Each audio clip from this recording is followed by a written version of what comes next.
बहुत सारे प्रश्न आपके मिले हैं। तो दादी जी से मैंने पूछा, दादी आप थोड़ा क्लास कराएंगे फिर मैं प्रश्न पूछूं? तो दादी कहती नहीं, सीधा प्रश्न शुरू करो। तो मैं प्रश्नों से ही शुरू करते हैं। दादी, ये प्रश्न किसी ने पूछा है कि दादी आप बाबा को याद करते हैं और आप बाबा से सूक्ष्म वतन में भी मिलते हैं, तो बाबा की याद और बाबा से सूक्ष्म वतन में मिलना, इसमें कुछ अंतर है या क्या है? यानी क्या अंतर है? ये पहला प्रश्न है। बाबा से मिलने वतन में और याद में फ़र्क है। क्यों? वतन में जब हम मिलते हैं तो बाबा के वरदान ट्रांस द्वारा मिलन होता है, या बाबा हमको संदेश देता है सभी के प्रति।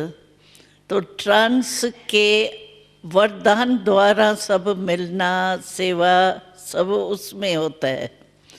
और याद करना बाबा को, वो योग है। तो योग हमारे इस ब्राह्मण जीवन का पुरुषार्थ है, जिस पुरुषार्थ के अनुसार ही हमको बल भी मिलता है, फल भी मिलता है, या पद भी जो मिलेगा वो इस समय ब्राह्मण जीवन के पुरुषार्थ से मिलेगा। तो योग हमारी मेहनत है, हमारा पुरुषार्थ है, जिसका बल और फल जितना हम योग लगाते हैं उतना मिलता है। बाकी बाबा से मिलना करना जो ट्रांस का है वो वरदान है, और उस वरदान में हमको भी प्राप्ति तो होती है, ऐसे नहीं है प्राप्ति नहीं होती है। प्राप्ति ये होती है कि डायरेक्ट बाबा से जो वरदान मिलते हैं सभी के प्रति, मानो कोई भी बच्चों के प्रति बाबा डायरेक्शन देता है, तो वो डायरेक्ट डायरेक्शन पहले तो मैं सुनती हूँ, पीछे यहाँ सुनाती हूँ, तो उसका बल भी मिलता है। वैरायटी रीति से सभी बच्चों के क्वेश्चन का उत्तर बाबा देता है डायरेक्ट वहाँ, तो वो हमको बल मिलता है और सेवा का फल भी मिलता है, सहज पुरुषार्थ हो जाता है। लेकिन वो वरदान है और ये अपना पुरुषार्थ है। उस पुरुषार्थ के अनुसार हम भविष्य भी बना रहे हैं और भविष्य के साथ वर्तमान पहले बन रहा है। तो समझा आपने कि योग का अलग अनुभव है और बाबा से मिलने का अलग अनुभव है। दादी, किसी ने पूछा है कि बाप दादा आपके तन में आते हैं तो आपको उस समय क्या फीलिंग होती है? शुरू से ही जब बाबा का आना शुरू हुआ तो बाबा, साकार बाबा के संस्कार होने के बाद हम तो वैसे ही भोग लगाने बैठे हैं, क्योंकि हमारे ब्राह्मण परिवार का ये नियम है कि जो भी शरीर छोड़ता है उनको 13 दिन उसका भोग लगता है। पहले दिन ज़रूर लगता है, जब शरीर का संस्कार हो जाता है तो सभी तैयार होकर पहले भोग लगाते हैं। रोज़ भी क्लास में कुछ न कुछ 13 दिन उसके प्रति भोग रखते हैं, थोड़ा सा ही, जो उस आत्मा को स्वीकार कराते हैं। तो बाबा के संस्कार के बाद हम भोग लगाने के लिए बैठी थी, लेकिन बाबा को आना है ये मुझे भी पता नहीं था, और बाबा का पाठ चलना है ये भी पता नहीं था। जैसे क्वेश्चन सभी के थे, क्योंकि अचानक बाबा का हुआ था तो सबके मन में ये क्वेश्चन थे। तो बाबा अव्यक्त हो गया तो सेंटर कैसे चलेंगे, मुरली कैसे मिलेंगी और डायरेक्शन कौन देगा, ये सब के क्वेश्चन थे, हमारे भी क्वेश्चन थे। लेकिन जब भोग लगाने बैठे थे तो अचानक उसी दिन बाबा आया था। ये जो पाठ हमारा शुरू हुआ उसी दिन बाबा अचानक आया था और उसी दिन ही मैं समझती हूँ सारे क्वेश्चंस का उत्तर दिया था। तो सभी के मन में जो दुविधाएं थी ना, क्या होगा कैसे होगा, तो वो बाबा ने सभी उत्तर देने थे, क्योंकि बच्चों के क्वेश्चन चलेंगे तो थे तो ऐसे ही ना, क्या क्यों, इसीलिए बाबा ने फौरन ही स्टॉप करने के लिए आए थे। तो पहले दिन से हमें ये अनुभव है कि जितना समय बाबा हमारे बॉडी में, शरीर में आते हैं, यूज़ करते हैं हमारी बॉडी, उतना समय मेरे को कुछ पता नहीं होता है। आत्मा तो मेरी यहाँ ही होती है शरीर में, क्योंकि आत्मा अगर 4-4 घंटा निकल जाए तो प्रवेश होना मुश्किल है। इसीलिए होती तो आत्मा हमारी इसी शरीर में ही है, लेकिन हमारा कॉन्शियसनेस, मैं गुलजार हूँ, ये कॉन्शियसनेस जो है वो मर्ज होती है। जैसे रेडियो होता है ना, रेडियो में या टीवी में आप जो भी आपको लाइन, क्या कहते हैं इसको, टीवी में क्या करते हैं, चैनल, हाँ चैनल जो भी आप खोलो उसका आपको आवाज़ आएगा। बाकी चल तो सभी चैनल रहे हैं ना उस समय, ऐसे नहीं है बंद होते हैं, लेकिन स्विच हमारा बंद होता है। इसीलिए चैनल चलते हुए जिसका हम स्विच खोलते हैं वही हमको सुनाई देता है, देखने में आता है। इसी रीति से हमारे को बाबा जो सभा में होता है, मिलते हैं, आते हैं, जो भी होता है, इसका कॉन्शियसनेस हमारा बंद होता है। लेकिन मेरी क्या स्टेज होती है, इतना समय मैं अपने को बिल्कुल ऐसी मीठी साइलेंस में अनुभव करती हूँ।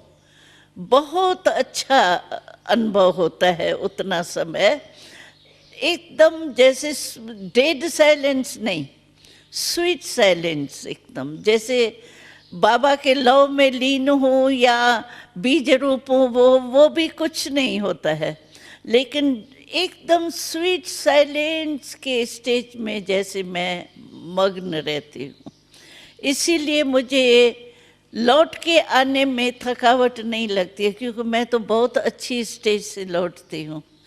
तो स्वीट साइलेंस के स्टेज से लौटने के कारण मेरे को थकावट भी नहीं होती, और जो यहाँ चलता है वो कुछ दिखाई नहीं देता, सुनाई नहीं देता। लेकिन क्वेश्चन दूसरा कोई करते हैं तो आपको ये नहीं आता, तो मैं भी सुनती तो अच्छा है। लेकिन मैं ये फ़ायदा समझती हूँ कि जो स्वीट साइलेंस का बाबा हमको अनुभव कराता है वो हमारे लिए इतना ही अच्छा है जितना मैं सुनूं। और सेवा होती है मेरे शरीर द्वारा, उसकी खुशी और दुआएं जो है उसमें मैं संतुष्ट हूँ, मुझे क्वेश्चन नहीं उठता है। मैं समझती हूँ, आप समझ गए होंगे अनुभव दादी का, कैसे बाबा आते हैं। अब किसी ने फिर प्रश्न किया है कि दादी आपका मन सदा शांत रहता है, आप कभी ज़्यादा सोचते नहीं हैं, तो इसका सीक्रेट क्या है? आप निरसंकल्प रहते हैं, तो आप उसके लिए क्या पुरुषार्थ करते हैं या अपने आप रहते हैं? उसका सीक्रेट बताइए। निरसंकल्प, कुछ एक्स्ट्रा नहीं सोचते हैं ज़रूरत के से ज़्यादा, उसका आप सीक्रेट बताइए। वैसे क्या है कि शुरू से लेके वैसे कुछ लास्ट जन्म के संस्कार भी कहेंगे, लेकिन संस्कार को भी बल तो चाहिए ना। तो इसीलिए शुरू से लेके जो हमारी लाइफ रही है ना, तो बचपन में ही मुझे ट्रांस का अनुभव हुआ है। तो ट्रांस में जो है वो आपको मालूम ही है कि इस दुनिया या संकल्प वंकल्प जो भी होती है मन बुद्धि का, स्मृति तो रहती नहीं है, ट्रांस में तो खो जाते हैं ना। तो मैं समझती हूँ ये मेरे को जो बचपन से क्योंकि पाकिस्तान से लेके सूक्ष्म वतन का जो पार्ट है, पहले सूक्ष्म वतन का साक्षात्कार नहीं होता था, सिर्फ वैकुंठ का होता था। डांस है, सतयुग में जन्म कैसे होगा, शादियाँ कैसे होंगी, ये मतलब ये बहुत देखते थे सतयुग का। ये सूक्ष्म वतन, मूल वतन की स्पष्टीकरण नहीं थी। ड्रामा में तो थी, लेकिन हम लोगों के बीच में नहीं थी। तो जब हम पाकिस्तान में थे, तब से हमारा ट्रांस का पार्ट चला। ट्रांस का पार्ट होने के कारण बाबा के भवन अलग होता था, क्योंकि वहाँ थोड़ा बैन भी लगा था। ओम मंडली के कारण थोड़ा हंगामा भी था, एंटी ओम मंडली भी थी, तो गवर्नमेंट के द्वारा बैन था। तो बैन में क्या था, जो बाबा बहनों माताओं के साथ नहीं रह सकता, बहनों के साथ नहीं रह सकता। भाई बाबा के साथ रह सकते थे, लेकिन बहनें नहीं रह सकती थी। तो हम बहनें रहती थी मम्मा के साथ। एक बड़ा महल के माफिक था, बड़ा मकान, कुंज भवन, वहाँ हम मम्मा के साथ रहते थे। और बाबा का परिवार और कुछ भाई वो बाबा भवन में रहते थे। वो क्लिफ्टन सागर के किनारे में बाबा का मकान था, बहुत साइलेंस में। तो हमारा ट्रांस का पार्ट जब सूक्ष्म वतन का शुरू हुआ, तो बाबा ने देखा कि ये नई बात शुरू हो रही है। मम्मा ने भी देखा, बाबा ने भी देखा, क्योंकि मेरे को भी पता नहीं था ये क्या मैं देखती हूँ।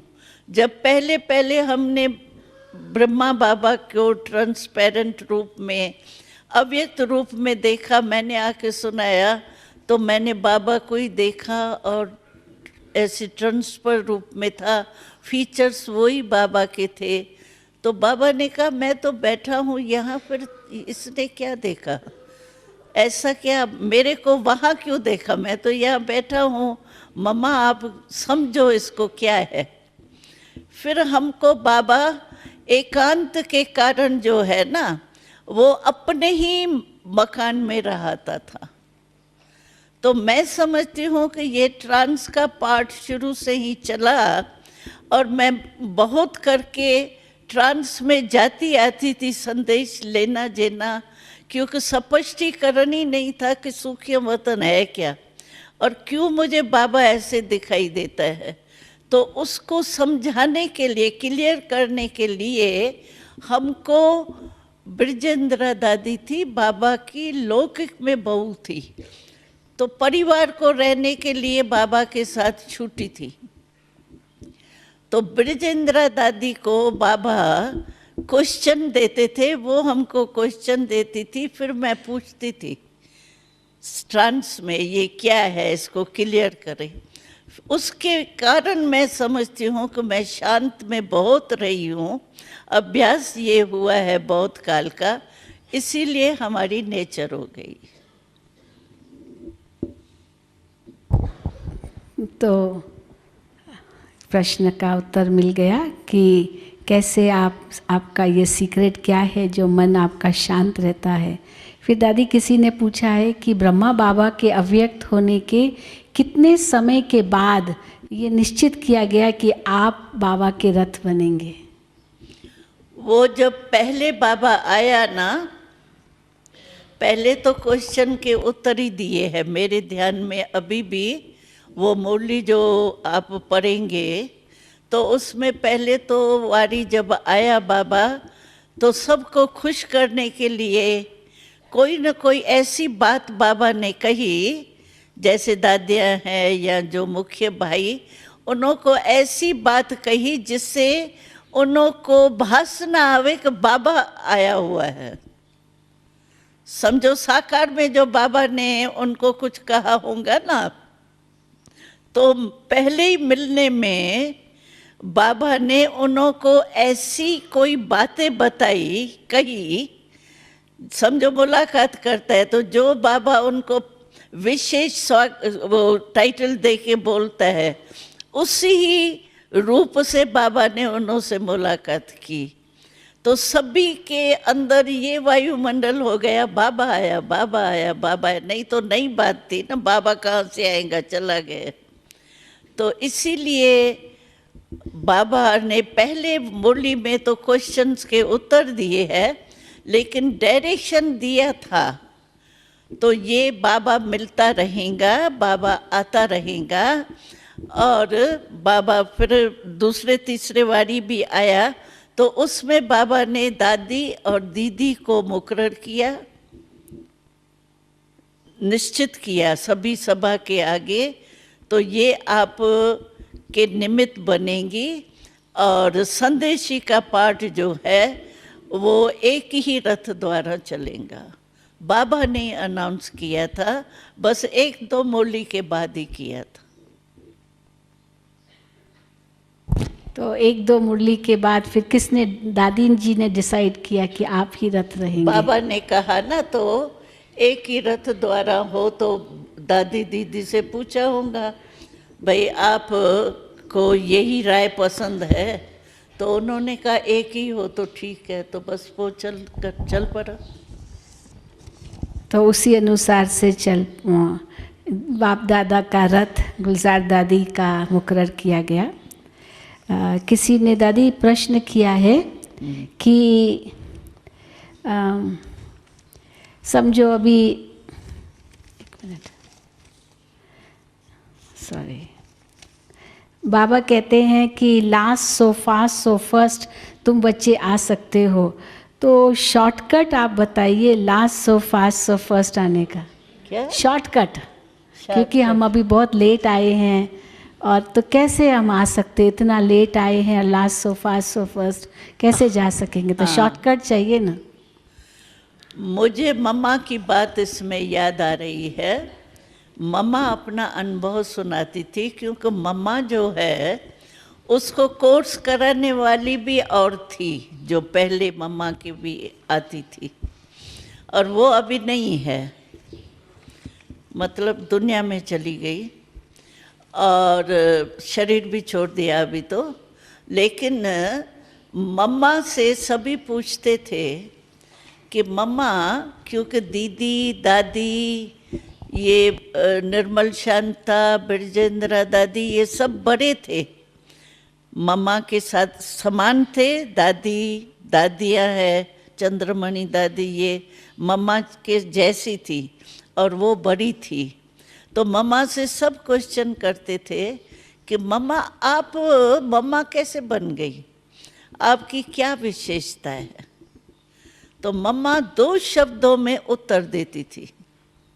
मम्मा ने कहा, मैंने शुरू से ये लक्ष्य रखा कि बाबा ने कहा और मैंने किया। समझ गए ये?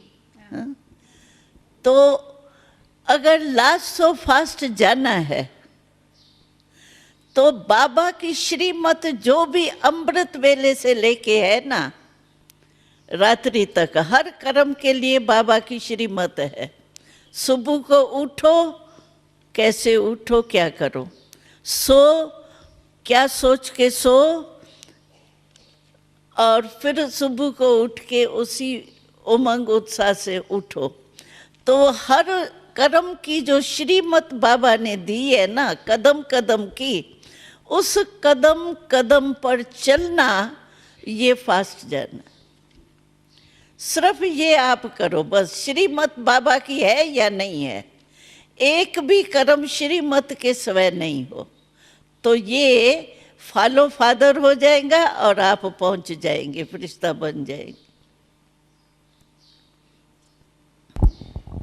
फिर किसी ने पूछा है कि बाबा कहते हैं कंबाइंड फॉर्म में रहो, तो कंबाइंड फॉर्म में का मतलब क्या है? जैसे हम बाबा में मर्ज्ड हैं और बाबा कार्य कर रहा है, या बाबा की शक्ति हमारे द्वारा कार्य कर रही है?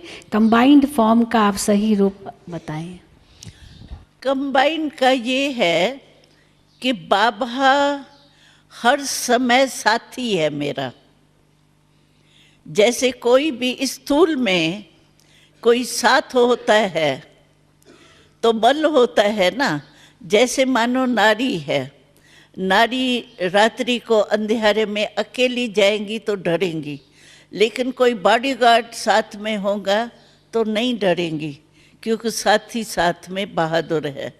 इसी रीति से बाबा का साथ कंबाइंड माना, बाबा सदा मेरे साथ है, साथी है, हर कदम में बाबा मेरे साथी है, साथ है। तो उससे क्या होता है, हर कदम में अगर मेरी कोई कमजोरी है तो मैं बाबा की शक्ति, साथी का, जैसे कमजोर कोई होता है तो लाठी का या कोई साथ लेके चलने वाले का हाथ पकड़ के होशियारी से चल पड़ता है ना, ऐसे बाबा हमारे साथी है, तो साथ है, इसके कारण सर्व शक्तियाँ हमारे जैसे साथ है। तो जिस समय मेरी कोई भी कमजोरी होती है तो मैं बाबा सर्वशक्तिवान के शक्ति का साथ लेके आगे बढ़ सकती हूँ, ये फायदा है। बिल्कुल ऐसे अनुभव होता है साथ का, जैसे कोई स्कूल में दो जनी रहती है ना, समझो मेरे को कोई काम मिला, स्कूल हमको खाना बनाना है, मानो अभी खाना बनाना है, ज़्यादा खाना बनाना है, मेरे साथ जो साथी होंगी तो आप भले हेड बनो, लेकिन कोई भी काम होगा तो आप साथी को साथ लेंगे ना।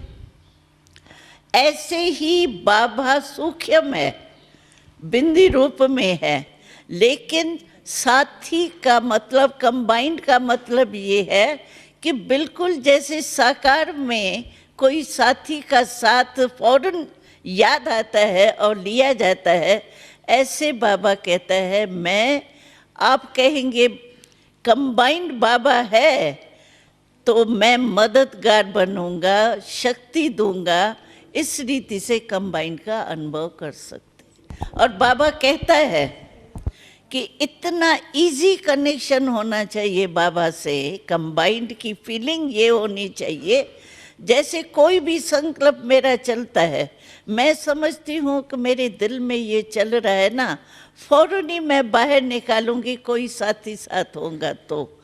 ऐसे नज़दीक का संबंध हो, कोई भी बात हो, कोई काम मेरा नहीं हो रहा है तो हम कहेंगे ना साथी की याद आएंगी ना, ऐसे बाबा से इजी संबंध हो सकता है। कंबाइंड का अर्थ ही ये है कि समय पर साथ का अनुभव करना, लेना और फिर अपने को शक्ति भरना, तो इस रीति से बाबा का साथ हो सकता है।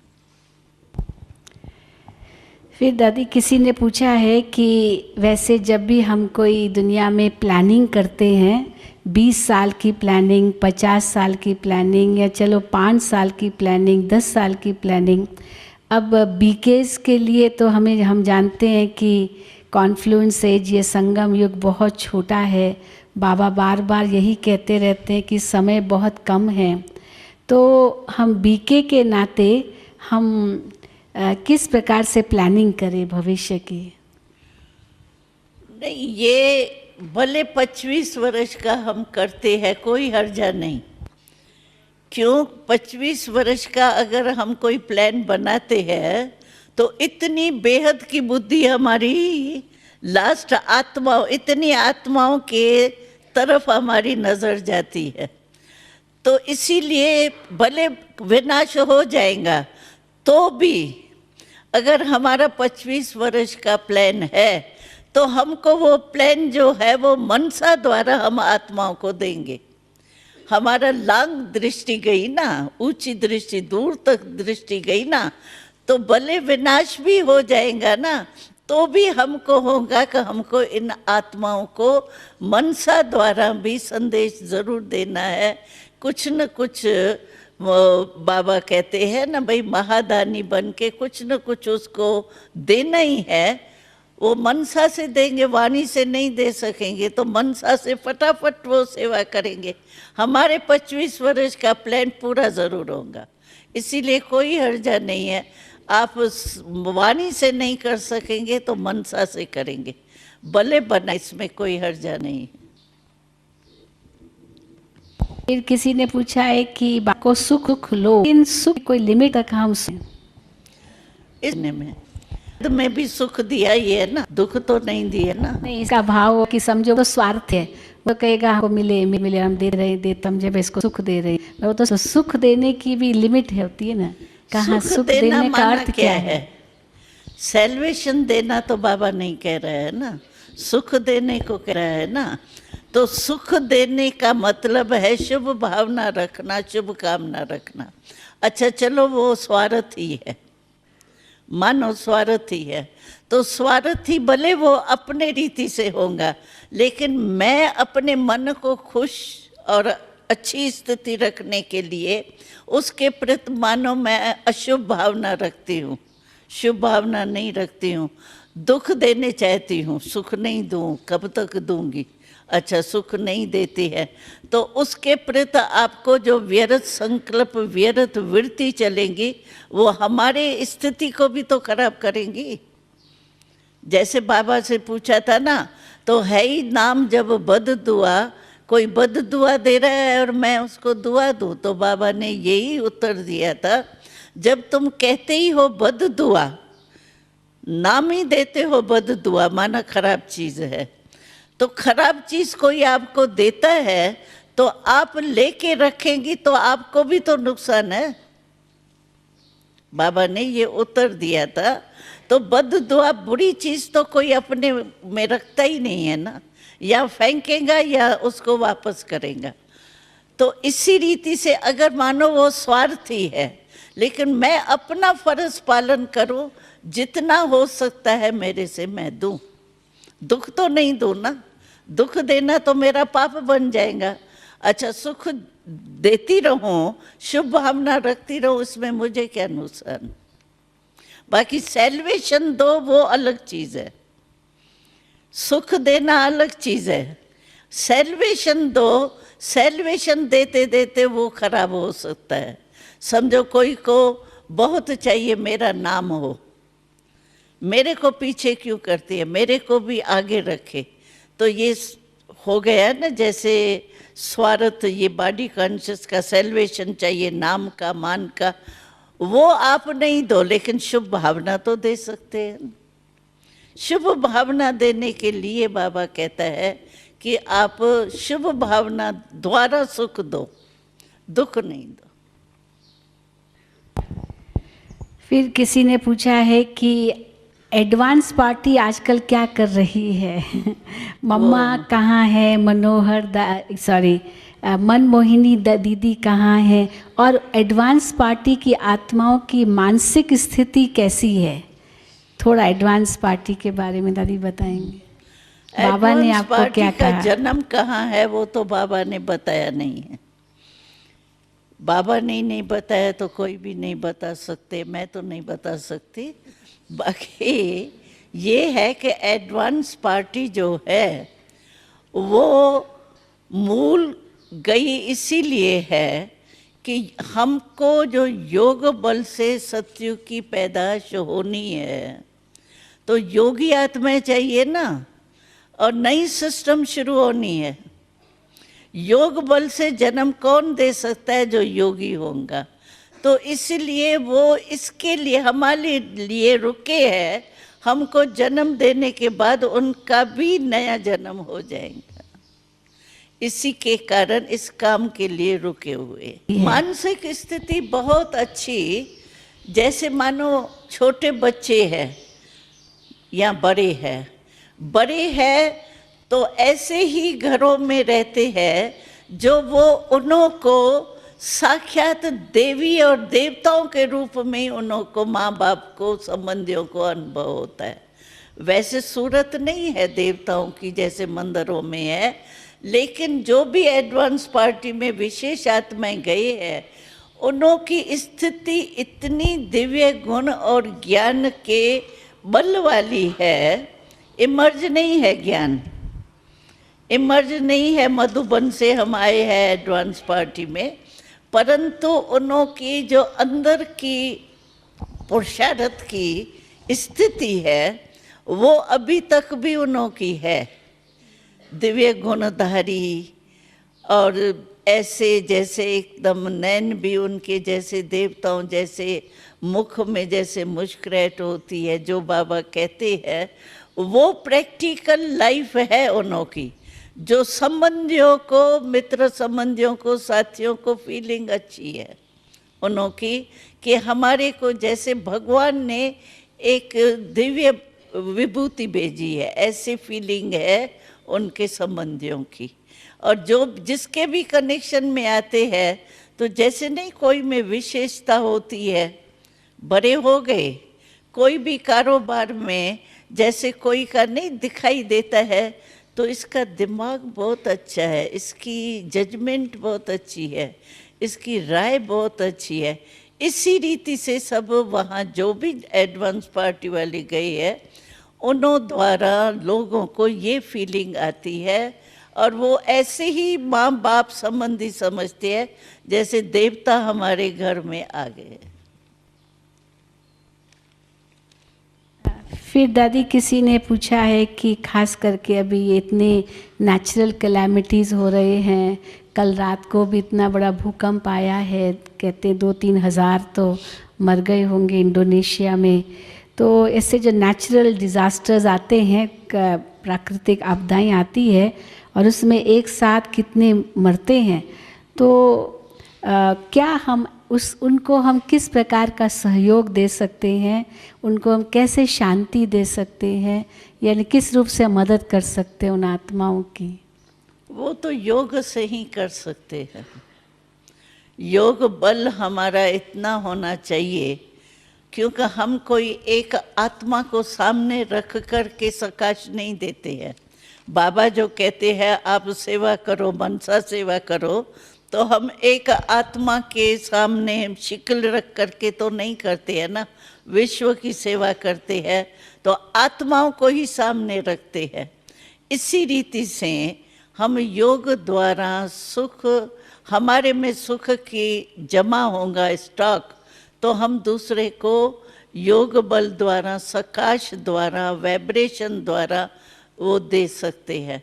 तो योग द्वारा ही, शुभ भावना, शुभ कामना द्वारा ही उन आत्माओं को, फेस हमारे को नहीं है लेकिन है तो हमारे भाई ना, हमारी बहनें ना, एक ही बाप के बच्चे हैं, उस ब्रदरहुड के रूप से हम अपने सकाश द्वारा शुभ भावना, शुभ कामना या शांति की शक्ति, सुख की शक्ति, प्रेम की, परमात्म प्रेम, उसकी शक्ति दे सकते। तो इसी के साथ प्रश्न है कि सूक्ष्म शरीर द्वारा हम कैसे सूक्ष्म सेवा कर सकते हैं? हम भी सूक्ष्म शरीर से सेवा करेंगे, कैसे करेंगे? सूक्ष्म शरीर, आत्मा संकल्प द्वारा ही सेवा कर सकती है। सूक्ष्म शरीर तो यानी मैं फरिश्ता हूँ उस रूप से कर सकते हो, बाकी सूक्ष्म वतन का सूक्ष्म शरीर धारण करके मैं जा रही हूँ, ये तो टेम्पररी होगा। लेकिन आत्मा संकल्प शक्ति द्वारा, शुभ भावना भी सूक्ष्म संकल्प की शक्ति है, शुभ कामना भी सूक्ष्म शक्ति की है। तो शक्ति रूप में मैं फरिश्ते रूप में स्थिति में स्थित होके, फरिश्ता माना मेरे बॉडी कॉन्शियसनेस की स्मृति नहीं हो। बाबा ने नहीं कहा था फरिश्ता माना जिसका जो पुरानी दुनिया है उससे कोई रिश्ता नहीं, अपने पुरानी दुनिया के बॉडी कॉन्शियसनेस से भी रिश्ता अलग आत्मा रूप में स्थित होवे, और आत्मा संकल्प द्वारा उन आत्माओं की सेवा कर सकती।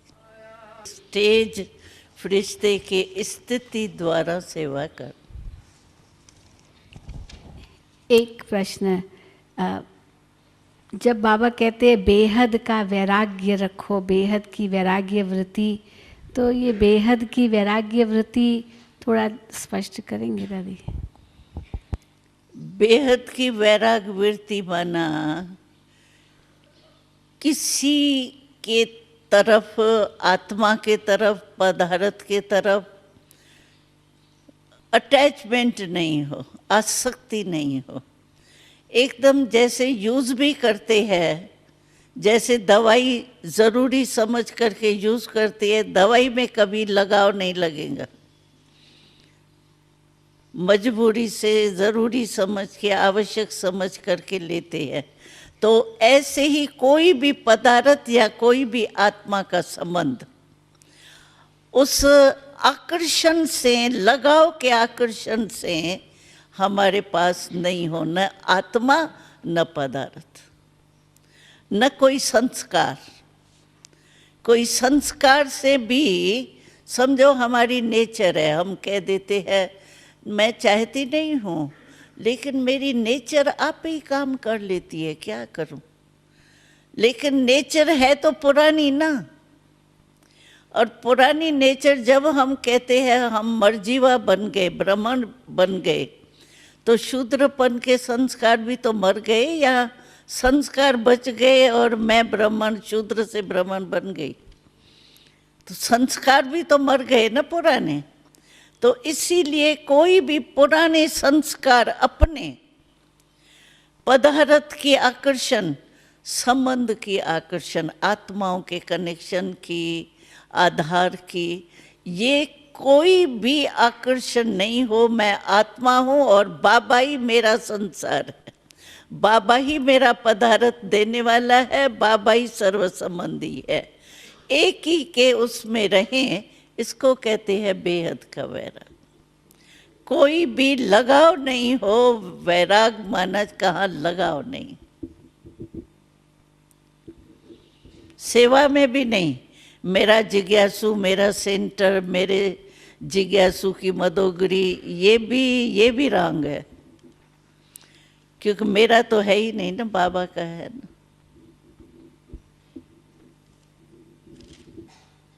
दो तीन ने अमृत वेले के बारे में प्रश्न पूछा है कि दादी आप अमृत वेले में क्या अनुभव करते हैं, क्या हमें भी ज्ञान का मनन करना चाहिए या उस समय हमको केवल मनसा दान करना चाहिए या केवल बाबा मनसा दान, मनसा दान करना है या बाबा से बातें करनी है या ज्ञान का मनन करना है। तो अमृत वेला आप अपना अनुभव सुनाएं तो हम उस प्रकार करेंगे। नहीं, अमृत वेला जो है वो मनन के लिए नहीं है। अगर हमारा कोई व्यर्थ संकल्प चलता है, मानो कोई अगले जन्म का कुछ किया हुआ होता है, कोई समस्या आई हुई होती है या कोई ऐसी बात हमारे से हो जाती है जो सोने के बाद भी वो आत्मा में समाया हुआ होता है, तो कभी व्यर्थ संकल्प आ जाते हैं या सेवा के संकल्प ज़्यादा चलते हैं। ऐसा किया था, ये क्यों नहीं हुआ, सफलता नहीं हुई, क्या है, कैसा है। तो बाबा कहते हैं जिस टाइम जो करना है ना, उस समय वो ही काम करना चाहिए। समझो सेवा उस समय नहीं ज़रूरी है, या व्यर्थ संकल्प उस समय करेंगे तो सारा टाइम भी वेस्ट उसमें चला जाएगा। उस समय हमारी स्टेज है, मैं बाबा से करेंट लेके आत्मा रूप में पहले स्थित हो जाए। मैं आत्मा हूँ और बाबा से कनेक्शन जुटा हुआ है, और बाबा से जो शक्ति मिल रही है वो ऑटोमेटिकली हमारी फैल रही है। मैं दे रही हूँ नहीं दे रही हूँ ये संकल्प भी नहीं। नेचुरल है, लाइट हाउस जो होता है वो सोचता है कि मैं लाइट दे रहा हूँ, ऑटोमेटिकली लाइट हाउस है, वो लाइट उसकी फैलेंगी। तो बाबा से मैं शक्ति ले रही हूँ और शक्ति के वायुमंडल में शक्ति जा रही है। लेकिन उस समय बस आत्मा और बाबा से कनेक्शन, रिलेशन गहरा हो। बस दाता बन के बाबा दे रहा है, मैं भी दाता बन के फैला रही, बस ये स्टेज होनी चाहिए। बाकी अगर मानो कोई आपका व्यर्थ संकल्प चलता है, उसको मिटाने के लिए आप मनन ज़रूर करो, क्योंकि व्यर्थ संकल्प इतना फास्ट होता है जो ब्रेक नहीं आती है जल्दी, और संकल्प को मिटाने के लिए संकल्प ही चाहिए। व्यर्थ संकल्प को मिटाने के लिए आपको मनन शक्ति यानी शुद्ध संकल्प करके उसको मिटाना है। जैसे अंधकार होता है तो हम स्विच ऑन करते हैं ना, तो रोशनी हो जाती है। ऐसे संकल्प व्यर्थ को मिटाने के लिए आप कोई वरदान या मुरली की कोई पॉइंट मनन करते हो, वो भले करो, उससे सिर्फ वो मिट जावे व्यर्थ संकल्प, जगह भर जावे। शुद्ध संकल्प की जगह बढ़ने से व्यर्थ संकल्प खत्म हो जावे। बाकी वैसे जो है वो हमको संकल्प वहाँ उस समय ये व्यर्थ या कोई शुभ मनन करने की आवश्यकता नहीं है। अमृत वेला हमको खुद बल भर के देने की बात है। जितना हम कनेक्शन खुद में भरेंगे ना, उतना ऑटोमेटिकली हमारा फैलेगा। रोहरियान करने की भी ज़रूरत नहीं है। बाबा देख ही रहा है, बच्ची बहुत अच्छा बैठी है, कनेक्शन लगा हुआ है, सकाश मिल रही है। रोहरियान करने की व्यर्थ संकल्प है या स्थिति टिकती नहीं है, उसके लिए ये दूसरा साधन है, रोहरियान मनन। ये सेकंड स्टेज है।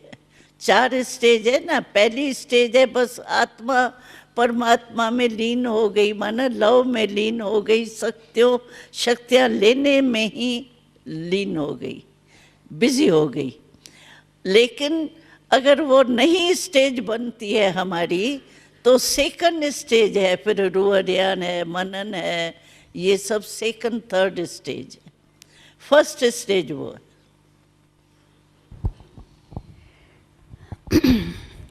वैसे तो सभी प्रश्न आ ही गए, टाइम भी हाँ हुआ है। पूरा हो रहा है। एक प्रश्न है, सतयुग में हंसी का प्रश्न है कि वहाँ पर गैया बहुत होगी तो क्या दूध पीते हैं देवी देवताएं? दूध पीते हैं देवताएं? दूध पीते हैं? दूध पीते हैं देवताएं? हाँ, वहाँ तो फल ही ऐसे होते हैं जो जैसे नारियल का पानी है ना, तो नारियल में जूस है ही, ऐसे वहाँ ये एक नारियल फल का मिसाल मैं देती हूँ। ऐसे वहाँ फल है, समझो आपको खट्टा पीना है तो वहाँ ऐसे फल है, आप फल को ऐसे करो, आपको जूस गिलास बन के जूस मुख में जाएंगे। और दूध? हाँ? दूध तो गऊ देंगे ना। नहीं पीते हैं दूध? हाँ, दूध की यहाँ पर तो कलयुग में कहते हैं दूध नहीं पीना चाहिए। तो वो तो गऊ खराब खाती है ना। गऊ जो है दूध देने वाली, वही पता नहीं क्या कचरा खाती रहती है ना, इसलिए उसमें वो जर्म्स हो जाते हैं, इसीलिए मना करते हैं। और आज की शक्ति में गैस होती है, किसको दूध से गैस होगी, किसको भारीपन होगा, वहाँ ये तो है ही नहीं ना। तो देवताएं दूध पीते हैं ना? दूध पीते हैं, दूध की नदियाँ है वहाँ। यानी इतना है जो जैसे नदियाँ बहती है। तो वहाँ पर पकवान भी खाते होंगे, तली हुई चीजें ये खाते हैं? तली हुई चीज नहीं है, बेकिंग का है, बेक की हुई चीज है। और वहाँ सोलर सिस्टम है, ये नहीं है लाइट, ये क्या आग को जलाने तो की भोजन पकाते हैं वहाँ? बेक करते हैं। अच्छा, घी तेल नहीं यूज करेंगे? घी तेल नहीं यूज करेंगे? नहीं, घी तेल नहीं है, बटर तो होगा ना, बटर चीज है। और मक्खन दूध ये चीज यूज होता है। मक्खन दूध घी तो होगा ना? हाँ, घी तो बनाते तो होंगे भोजन। लेकिन वहाँ ये चिकना बिकनापन इतना है नहीं। बेक किया हुआ और सोलर सिस्टम है। तो सब कुछ पौष्टिक, सब कुछ नरिशिंग भोजन, बहुत स्वादिष्ट भी तो होगा, बनेगा। वो तो सतोगुणी प्रकृति होंगी ना, पृथ्वी भी सत्तो प्रधान होंगी, तो उससे फल फूल जो भी निकलेगा अनाज, वो क्या होगा? नेचुरल होगा ना, 1 नंबर होगा, 1। पहले जन्म में बाबा ने कहा था, लक्ष्य रखो, अगर कोटों में कोई बनना है तो 1 होना चाहिए।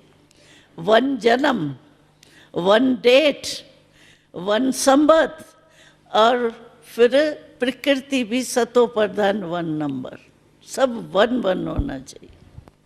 चलो 1 1 1 1 okay, thank you thank you.